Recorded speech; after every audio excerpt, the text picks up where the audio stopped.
কি করছো? এখানে আজকে কি হচ্ছে দেখবি? হ্যাঁ। না দেখালে বলবো কি করে, এত সুন্দর একটা গন্ধ বেরিয়েছে। আহ সেই সুন্দর গন্ধ। বাহ, ওই ঢাকনাটা খোলার সাথে সাথে গন্ধটা কিরম বেরিয়েছে বল। সুন্দর, এত সুন্দর। বাহ। এই যে আজকে হচ্ছে এটা আমাদের কি? বাড়ি লাল লাল ঝাল ঝাল করে চিকেন।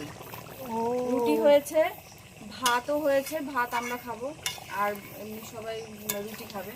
তো এখন চিকেন হচ্ছে, চিকেনটা এখন রান্না অনেকক্ষণ আগে বসিয়েছি, তাহলে তো তো এটা প্রায় হয়ে হয়েই গেছে। এসছে। তো দারুণ গন্ধ বেরিয়েছে, ধোঁয়া উঠছে, বোঝা যাচ্ছে তো? হ্যাঁ হ্যাঁ। দারুণ গন্ধ বেরিয়েছে। খেতে কেমন হবে জানি না, খেতে ভালোই হয়। আমি মাংসটা রান্না করে খুব ভালো হয়, সবাই বলে। সবাইকে তাহলে ইনভাইট করে দাও। বলে দে, তুই বলে দে। যারা যে এরকম মাংস খেতে চাইবে, বৌদির কাছে রেসিপি জেনে নেবে, নিজে বাড়িতে বানিয়ে খেয়ে নেবে। খুব সুন্দর কেন, হয়েছে। বৌদি কিপটে খাওয়াবে না? না না, কিপটে না, আমি খাওয়াবো, অবশ্যই খাওয়াবো। তোমরা আসলে তাহলে তো খাওয়াবো না। মানে ফোনের মধ্যে থেকে তো আর খাইয়ে দিতে পারবো না, বাড়িতে আসতে হবে খাওয়ার জন্য, বাড়িতে আসতে হবে।